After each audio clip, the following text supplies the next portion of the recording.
দাবি 1, fire brigade মিনিস্টারের পদত্যাগ। দাবি 2, এই যে আসল নাটের গুরু ও মোমো এর লাইসেন্স ছিল?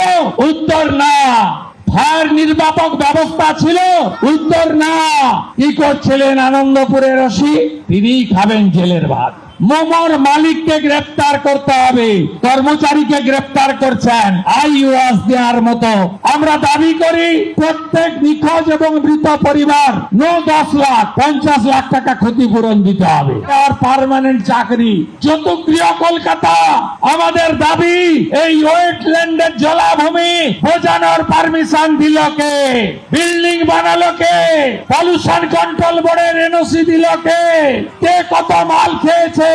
দলিল আমার হাতে। এই নজরুল আর ফিরদৌসির যে কাণ্ড, সব ক্লাব থেকে 25,000 করে টাকা। আজকে বলে গেলাম এই পাপ যারা করেছে তাদের অবস্থাও শাহজাহানের মতো হবে।